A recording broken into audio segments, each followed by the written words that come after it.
Hello, everyone, and welcome back to the latest edition of the Jake's Take with Jacob Elyachar Podcast. I'm your host, Jacob Elyachar, the chief content producer and writer of jakestake.com, a pop culture entertainment news website. Now, before you get started, if you're watching this on YouTube, please give us a thumbs up.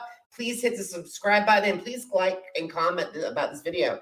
If you're listening to this on our audio platforms, please give us a 5-star rating. Please download and please enjoy this episode.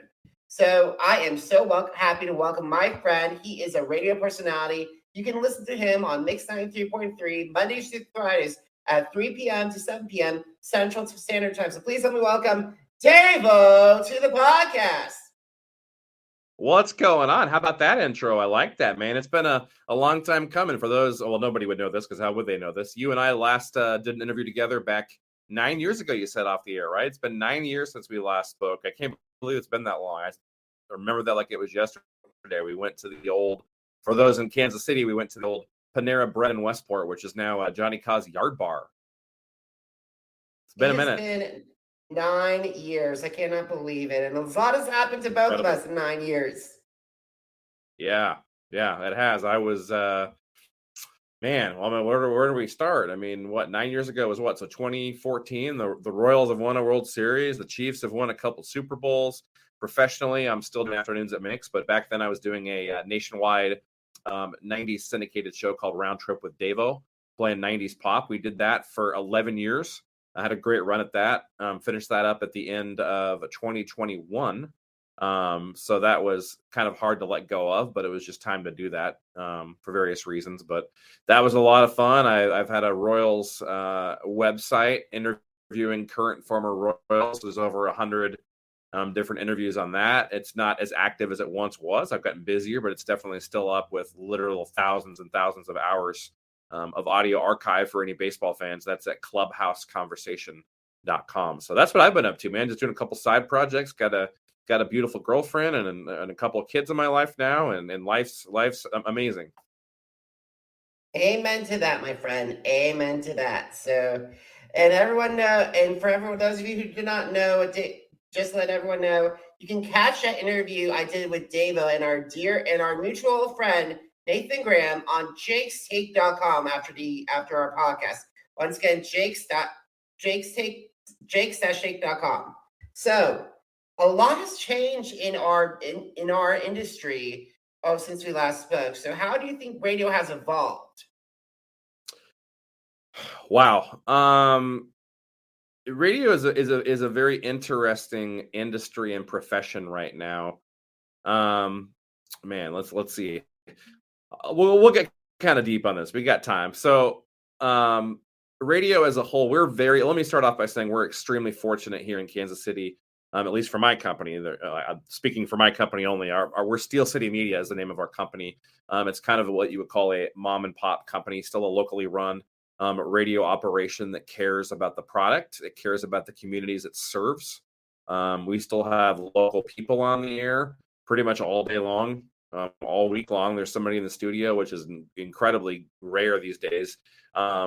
Conversely, nationwide, there are a few in particular who we won't name, but there's a few companies and that kind of own approximately half the stations or more in the country, and they're very much trying to appease stockholders and save money, and that's kind of squeezed out some of the local talent and what I think makes radio great, which is, somebody that lives in your town, that loves your town, that knows your town, that wants the community to thrive, that is focusing only on the city that they're in. And I know you can say, well, that's kind of rich because you did a syndicated show, but that's a little bit different because mine was a weekend show, a specialty show playing 90s pop music. I was not taking away jobs. There's a lot of people nationwide. One negative about radio right now is you get people that are, working in the afternoon show in Kansas City, and then it could be anywhere. I'm just using that as an example. But they could be working in the afternoon show in their home city, the midday show in 3 more cities, the night show in a different city, and they're on 6 cities and they're not connected. They mispronounce things. They don't know what's going on locally. They're not getting out there on the weekends at live broadcasts. They're not doing charity events. They're not throwing out the first pitch at a baseball game. They're not, living and dying the same things locally that we are in that community. So that's, as far as how radio's evolved, that's one negative. that's continued to be prevalent, which I hope will at some point, because I mean, look at your podcast, look how successful you've been. Look at podcasting. What is podcasting, Jake? It's entirely content.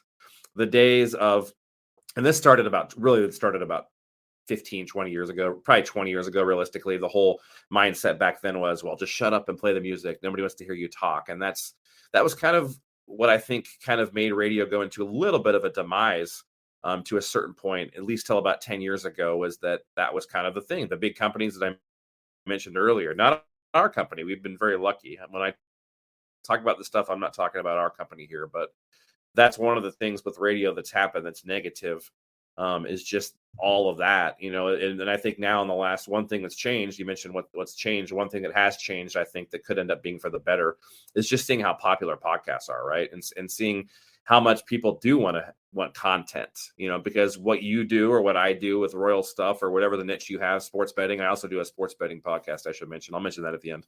But content is king. So I think that hopefully radio is getting smart enough to realize that. And I think that with on-demand content and streaming and apps, I think it's feasible that if we have this conversation in another 10 or 15 years, I think it's feasible that radio is almost entirely streaming by then. And, there'll be a point at some point where I think it'll be, when there's more reliable Wi-Fi nationwide, perhaps radio is almost entirely online versus being, the radio is always going to kind of be the same thing. It's always going to be content based, music based, but I think the medium, how you get the broadcast, will be different with time. I think eventually there'll be less radio towers because they're really expensive. They'll always probably need the FCC will probably always make some sort of requirement for that, just because if there's a public disaster and the Wi-Fi goes out, they don't, you have to be able to reach the public for things. So, but that's a really long answer. That's not all of it, but I would say that the Cliff Notes version would just be that I think radio is going, I think radio will go back in the right direction. I think another thing that's going to help radio, not only because I think people are starting to realize you need content, because these companies that are doing this, cost cutting measures and not really putting money into the talent and content, I think they're seeing a lot of negative ratings and revenue losses. And I think a lot of the people that do what we do are thriving. And there are still a lot of companies out there that do it the right way. I don't want to make it sound like it's not, but approximately half the stations in the country, unfortunately, are kind of owned by the same thing. But I do think too that you're going to continue to see Spotify and Apple Music and all of these things have their subscriptions continue to go up, as you've seen with YouTube TV or other things. For the cable, things start off nice and low, and then it's real attractive that you can get that. But with time, the prices will go up. I think the artists are getting screwed, frankly, pardon my French, on some of that stuff. They're not getting paid what they deserve. So I think with time, there'll be some things to go in that raise those prices, and that's only going to continue to help us as well. I mean, what we do is totally free. It's pretty incredible that there aren't too many things out there content wise that are free. There's podcasts really, and there's radio. So hopefully those two can combine into one more so and thrive in the future. Absolutely, Dave. I love your talking points. These are absolutely perfect, because I got to say, you and your colleagues, I got to give a shout out to Steve Serrano. He'll kill me if I don't say his name in this podcast. And Rock and Trees have done he will. wonders He loves the attention. Yeah.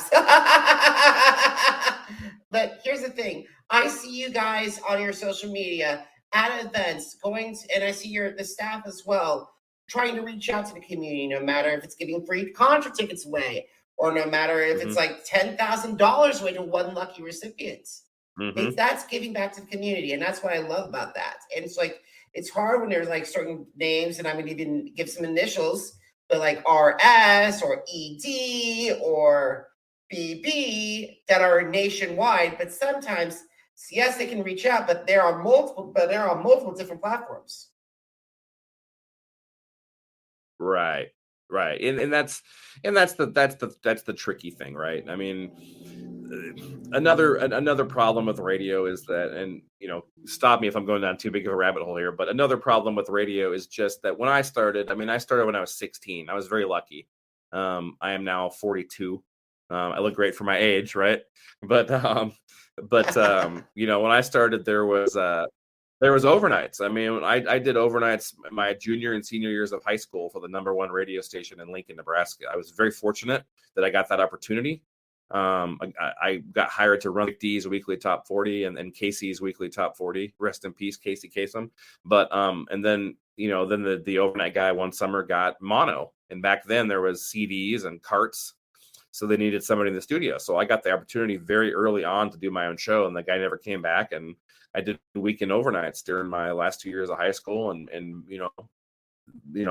drove down to Kansas City. When I got to college in Lincoln, I stayed and went to college there at the University of Nebraska. I was able to move up to weekend days and fill in for full timers when they were gone. So I was on during the day during college. And then my last 2 years of college, a guy I got to give a shout out to who helped me out a lot, who everybody in Kansas City will know, is Kelly Urick, who was the afternoon host at Mix 93 before me, is moving up to Canada in the near future. He's still a morning show host in the market, so we won't talk about his current station, but he helped get me hired here when I was in college. I would drive down every other weekend. My dad lived down here. My parents were divorced. I would stay with my dad.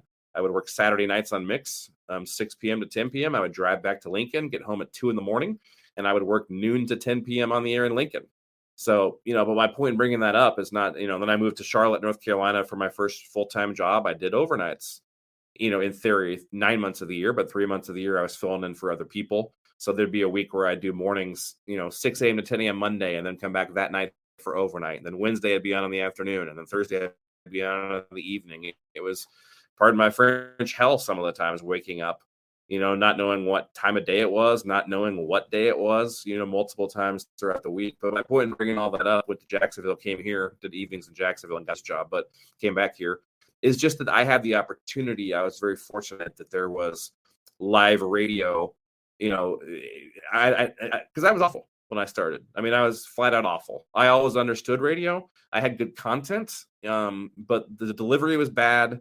The presentation was not good. I didn't really get good until 2 or 3 years in, and there's no way in hell I would have made it these days. People don't have that chance to cut their teeth in the middle of the night anymore and on weekends. So, that's one thing I'm very fortunate about, though. But that's one thing that bothers me about the current state of radio, since we brought that up earlier, is that there's not that opportunity anymore. It's very difficult to start. It's very difficult to get a job. It's very difficult to move up, and there's even people, conversely, that are in charge in the country. It's not their fault. I'm not blaming them, but there's program directors who are supposed to be in charge of developing talent and overseeing a radio station, but they themselves never really were developed or had anybody working with them. So it's hard for them to even do that. So, and that's not their fault. That's just the way the industry is. So I could talk for hours about the industry. I'm just going to say that I'm very fortunate. I work where I work. Very fortunate. Because it's still radio. I've been fortunate my whole career. I'm a lucky guy, right? Because the people I work for are tremendous. They allow creative freedom. They allow us to have fun. It's not a corporate atmosphere. It's very relaxed. It's very local, which is what you want. And it just makes me sad that so many radio companies and so many of my colleagues in the industry don't have that opportunity, and many of them don't have a radio career anymore because of it. And so that makes me sad. But I'm hoping that, like we talked about, some positive things are coming. Absolutely. So I would love to talk with you, because I was doing I reread our interview together, and during our conversation with Nathan Graham back in 2014, you mentioned in the interview, I count out Eminem, Justin Timberlake, Katy Perry, Lady Gaga, and Rihanna were all on the Mix 93.3 playlist.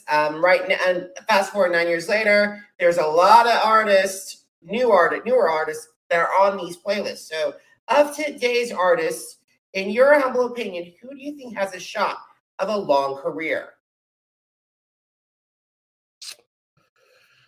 Well, if you look at some of the newer artists, I mean, first of all, the list you just named is pretty impressive, that so many of those are still around. Like I heard you say Maroon 5 and Bieber and Gaga, and we didn't mention Rihanna. She's kind of had a nice renaissance reborn as well, but especially with that big performance recently. But it's interesting hearing that list, because most of those are still very relevant and pop. But if we're looking at some of the newer ones that I think could really have nice long careers, I mean, he already kind of has started it, but the first name that pops into my head right now is Harry Styles. I mean, it's not like this is nothing earth shattering. He's had several top hits now, but I think this is a guy, my point is that he's set up for a nice long career. I think he really wants to do music and be successful. A guy that I wish would do more of that is our old friend Justin Timberlake, who doesn't have much interest in putting out music, which sucks, because everyone loves JT's music. And quite honestly, pop radio is much better when Justin Timberlake is on it. So Justin, if you're watching, come on, grace us. New album, few singles, EP, anything. I love your movies too, but come on. So as far as some of the other new ones, an artist I'm excited about right now, I don't know that I'm willing to quite predict that she's going to have a massive career, but I'm really liking Escapism by Ray. But another one that sticks out to me is Doja Cat. Obviously, I think will have a big staying power. Lotto is another one we should mention. Just the fact that she's had this new song that she has, Lottery, is kind of a nice difference in sound from the first single. That was a smash. So those are some of I'm trying to think who else I'm forgetting right now that would be kind of a big artist in the near future. I'll probably think of some more, but those are some of the ones off the top of my head. Lizzo. I'm surprised you didn't bring up Lizzo. That's another one who, by the way, shout out to us. We had her for, I believe, her third or fourth show at Mix. We had her at the Midland back in, well, when Truth Hurts What's Out. Well, I don't know what year was that. Was that 2018, I believe, or 2015? I don't know what year that was. 2019? I can't. 28. That sounds right. Yeah. Since the pandemic, I'm like, I don't even know what year it is anymore. But yeah, Lizzo would be a fantastic one. We've also been, just to plug our station, I'm sure you probably know this, but just in case the listeners or viewers don't, we had Justin Bieber for his first ever concert. That's kind of a funny backstory. It was Red, White, and Boom in 2009. So David Cook was the headliner. We had Blue October, the Veronicas, Kevin Rudolph, a couple others, but then Lovesick Radio. Remember them? I think they were at that show. But then, we had Jesse James, who later married Eric Decker and got into country music, and she had that song "Wanted," and she was supposed to do that show, and then they pulled her off because she got a couple of dates in the Miley Cyrus tour. So the record company called us and they're like, "Hey, we got this kid we're going to give you. His name's Justin Bieber." And we're like, "Who is Justin Bieber?" Like, "Yeah, he's on Usher's label, but he hasn't done anything." They're like, "Well, it'll be his first show. He's already got a big YouTube following." We're like, "Okay." So I distinctly remember hanging out with him and his mom. We got him into the old Lucky Strike bowling alley down there in the Power and Light District. And he was the only kid under, I think he was 15 at the time, but the only kid under 21 or 18. I think 21 in the entire bar. But we hung out with him for an hour. I just remember him and his mom talking. I remember distinctly saying to him, maybe someday you'll play that arena across the street, and pointed to the then Sprint Center, now T-Mobile. And he was like, "Yeah." And I remember thinking to myself, "Yeah, it's going to be a tough, kid, but maybe you will." 10 months later, he's across the street. That's a true story. That happened playing there. So we had Bieber for his first concert. He was so nervous we had to push him on stage. His mom was sobbing. Oh, really? We also had Meghan Trainor. Yeah, we had Meghan Trainor for her first outdoor concert. That was at Starlight. Yeah.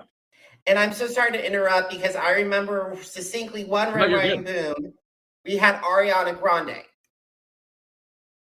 We did have. That was also was that at Starlight? I think that was at Starlight. Yeah, that was at Starlight. 2012? 14 probably. Was it 11 or 12-ish? I'm guessing 14-ish. Okay. 13 or 14. I can remember almost all the Red, White, and Booms. I just don't remember the years anymore. I remember 2009 just because it was my first one here full time. That's how I remember that one so well. But we've had incredible artists. I mean, yeah, it's pretty cool to look back at it sometimes. Absolutely, absolutely. So I gotta say, let's talk about guests, because now you want.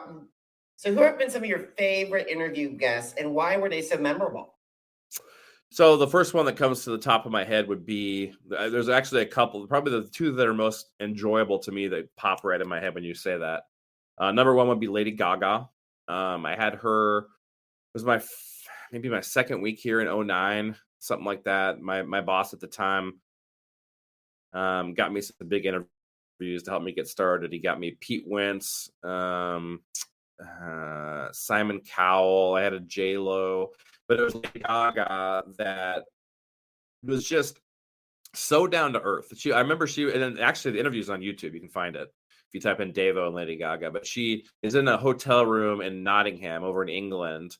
And like her hotel phone keeps ringing and she just hangs up on the people and she's laughing and kind and thoughtful. And I was just loved the interview with Lady Gaga. So that one sticks out. And then the other one that I really like to bring up is Stephen Jenkins from Third Eye Blind. You remember Third Eye Blind?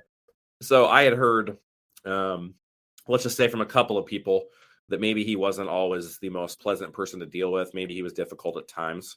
I've always loved his music. So I was kind of a little timid going into the interview I had with Stephen Jenkins. But he could not have been freaking cooler. I mean, we did an interview, and I think he was impressed with a lot of the research I do. I like to do a lot of research in interviews. I get on their Wikipedia to get funny questions because half of them aren't true. It's kind of fun to confirm them or deny them. I get on their social medias. I find things that they like. I try to have a conversation like you and I'll throw them a couple softball questions like, tell us about the new record. This new record is a new sound for you. But I don't like to do that crap because they don't like it. It's not real. Nobody wants to hear that. I'll give them a couple of those, but then I like to ask them fun questions about their interests or their hobbies or where they grew up or a funny story that happened or confirm this ridiculous rumor or thing on Wikipedia. So I think that was some of it, but I don't know if I caught him on a good day, but he could not have been cooler. He invited me to hang out with him at the show when he came to Kansas City. So I just for those reasons, I really enjoyed the Stephen Jenkins. So those are probably, I'm probably 200 or 300 interviews deep with pop stars by now. So I'd have to think about it some more, but those are the first two off the top of my head that come to mind. And that's incredible. I gotta say, Lady got two very unique sounds. Yes, Third Eye Blind is one sound and Gaga is another one. Mm-hmm. Yeah, Awesome. both incredible staying power. Yeah, it's been cool even seeing Third Eye Blind. I know they're not super relevant in the pop charts, but it's been cool seeing them, hang around and play all these years. It's a great band. I actually saw them live in 1998 with Eve 6 on the Bonfire tour. I was a junior in high school. I think he liked it too. I had a girlfriend at the time, and she was like, "Ooh, I'm going to wear this low-cut shirt for Stephen Jenkins." And I told him that in the interview, and he thought it was quite fun. That interview's online somewhere too. That's probably on roundtripwithdavo.com. That's my old 90s show. The website's still active, roundtripwithdavo.com. But there's hundreds of interviews of pop star interviews on there too, if you want to hear 90s pop stuff. That's probably on there. But he was a good interview for sure. Awesome. Let's move from pop to sport to Kansas City sports. So when we spoke in 2014, the Kansas City Royals were on top, and the Chiefs were starting their rebuilding process. Mm-hmm. Now, fast forward later, mm-hmm. the Chiefs have won 2 Super Bowls and made 5 AFC Mm-hmm. Championship game appearances. And however, the Royals will be celebrating the 10th anniversary of their second World Series win in 2025. In your humble opinion, how have the Chiefs delivered, and can the Royals turn things around? Well, it's funny you brought it. Well, it's not funny, but I get it. But the Chiefs thing, I read it this morning. It's funny that I saw this morning, that they've been to 8 straight playoffs. And I believe the next NFL team is 4 in a row. 8 straight years for the Chiefs. And I believe there's like 3 or 4 teams that have tied for 4 appearances in a row. How have they done it? I mean, really, there's just 6 words: Andy Reid, Patrick Mahomes, Travis Kelce.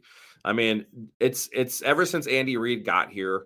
And obviously the Hunt ownership group deserves a lot of credit. Brett Veach, the GM, but I just think Andy Reid is a genius. I think he's one of the top 5 coaches of all time. He's the second best coach in the NFL now, only behind Bill Belichick. But I much prefer Andy Reid because he's an offensive genius, where Belichick is more of a defensive guy. And let's be real, Andy Reid's a hell of a lot more likable than Bill Belichick. So they're very lucky to have him.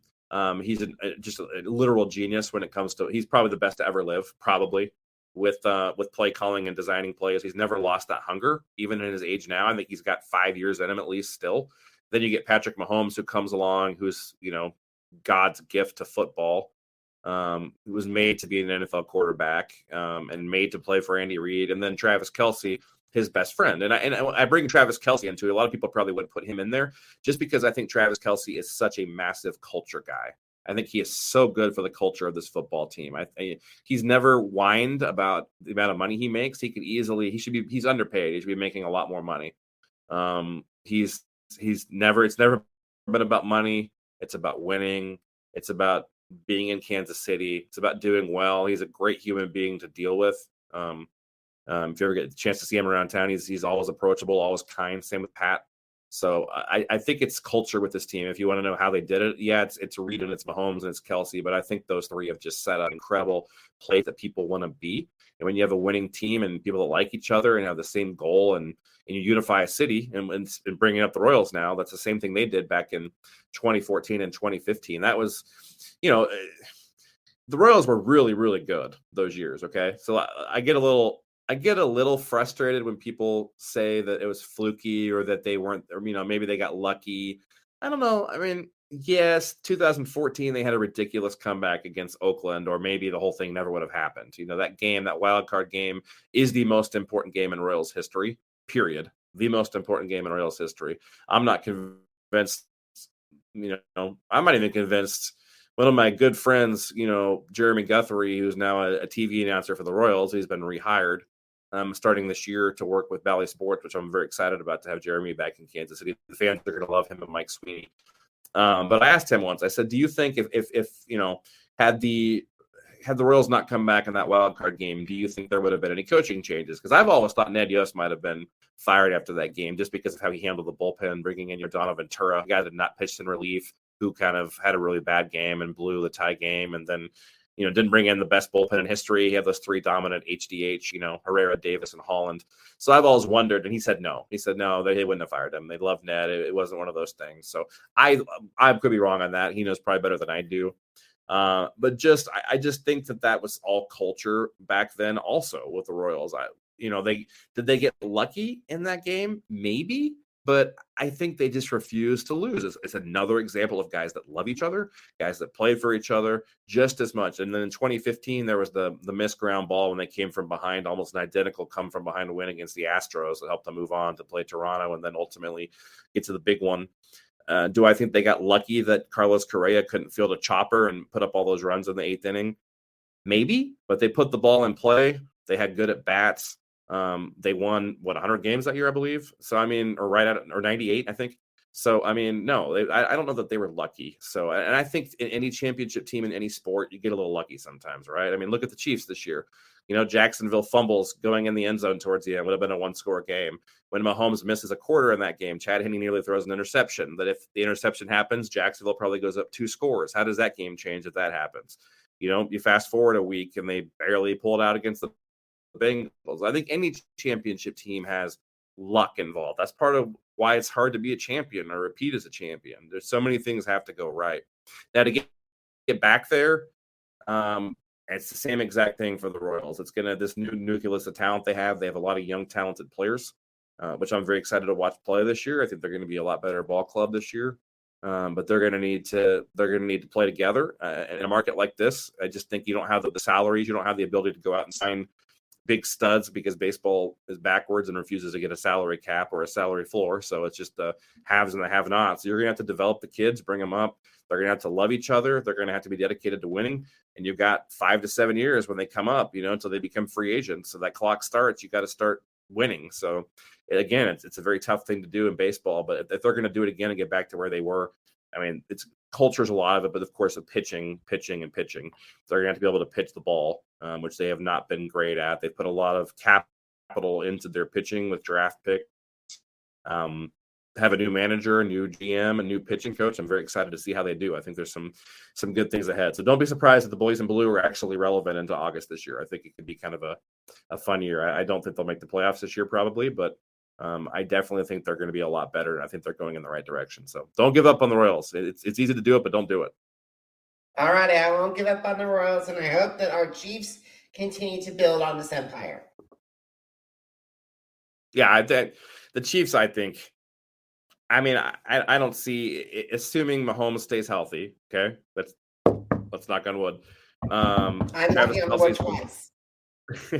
Travis Kelce has been ridiculously healthy in his career. How many more years can he be elite like this at his age? I don't know. A couple maybe. But with all that said, assuming Pat stays healthy and Andy stays for a few more years, and they've got all these draft picks, they got 12 draft picks, they're going to be able to trade and make moves, and people want to be here. People you see Joe Burrow milking every penny he can out of the Bengals. Mahomes isn't doing that. He could. Kelsey's not doing that. He could. Chris Jones isn't doing that. He could. The culture here is incredible. So I just think the Chiefs are set up for another. I don't want to put the cart before the horse, but I think the Chiefs have another 7 to 10 years as a perennial powerhouse. I'd be surprised if the Chiefs don't rip off at least 2 more Super Bowls. And frankly, if they don't win at least 1 more, it's a failure. The way it's set up. I think they need to get at least 1 more, hopefully 2 more in the next 5 to 7 years. That's as a floor. I'm not saying they couldn't get 4 or 5 Super Bowls. I'm not going to say that because I think they're that good. But I think as a floor, they need one or two more to really count this Mahomes era as a total success because of the talent that he brings and the guys around him and the coaching staff and all that. Absolutely, absolutely. I agree. So we gotta start winding down our podcast. So Dave, where can my audience find you on and find and listen to you Find you on social media and listen to you. Well, of course, we have an awesome starting off with Mix 93.3. As you said, I'm on every weekday afternoon. You can find that on 93.3 FM if you're in Kansas City. We, of course, have a website, mix93.com, and we have an app where you can listen anywhere in the country and stream us anywhere you go through Alexa, through your app, wherever you want to find us, typical places. Then besides that, I still have a couple of sites in the archives, clubhouseconversation.com, no S at the end of that, clubhouseconversation with an N.com. There's thousands of interviews of Royals interviews, thousands of hours, I should say, of Royals interviews on there. That site's not gone. It's just kind of on a hiatus right now. Roundtripwithdavo.com is 90s pop, probably 100 to 120 interviews with, I would say maybe 90, something like that, right around 100 interviews with 90s pop stars. You can listen to those on demand. That show is no longer a thing, but that will stay up because I'm sentimental. And I like to preserve the memories of the artists and the work that they did and leave those interviews up so people can get information. It's kind of cool. Sometimes I'll see like a Wikipedia page, with my interview linked as so it's kind of fun when you're researching an artist and you see yourself mentioned as one of the places people got info. But then the other places would be, I do have a new sports betting podcast that I'd love to pimp a little bit here with FanDuel Sportsbook. It's on sports betting. Since it's legal in the state of Kansas, we go against the spread for college basketball, MLB, and NFL. And college football some, but I've got a co-host named Killian White who's very talented, and we have a lot of fun together. So you can find that. It's called the KC Press Box with Davo and Killian White. KC Press Box with Davo and Killian White. It's through Anchor, but it's on Spotify, Apple Music, I think Google. It's on, maybe Amazon. It's on like 4 platforms, but Spotify or Apple probably the most common where it's consumed. And then the final way would just be if you want to find me on social media. It is at Davo Radio on Instagram, DAVEO Radio, Twitter.com/Royals Clubhouse. I tweet about sports on there. That's Royals and sports betting. That's Twitter.com/ or just at Royals Clubhouse, I guess is how people find it. And then at Davo933 is my old school Twitter. And then I have, I'm under Dave O'Brien on Facebook, O''Brien. I don't know what the URL is for that actually, but it's just Dave O'Brien on Facebook. So that's where you can find me. I'm plugged in around Kansas City. I actually live here. I'm not living in Madison, Wisconsin, acting like I live here. I live here. I love Kansas City, and I love our town. I love you. I love your podcast. I love KC Sports, and I just feel very fortunate to have the opportunity that I have to talk to Kansas City and do something I love, because I'm very, very fortunate. Davo, I think you are a Kansas City treasure. You are incredible. So, guys, if you missed an episode of the Jake's Take with Jacob Elyachar podcast, visit our channels on Apple Podcasts, Deezer, Google Podcasts, iHeartRadio, Podcast Addict, Spotify, and Spreaker. It's Jake's Take with Jacob Elyachar. JAKES, Take with JACOBELYACHAR. Now, our social media, because I'm on social media, Facebook, Instagram, Twitter, and YouTube, Jacob Elyachar, JACOBELYACHAR. And Davo, get this August, Jake's Take turns 12.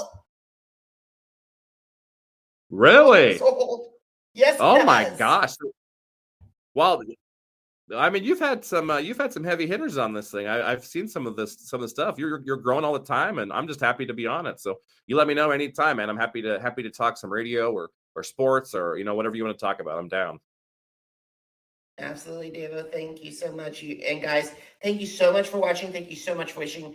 Until next time, have a great one, everybody. Goodbye.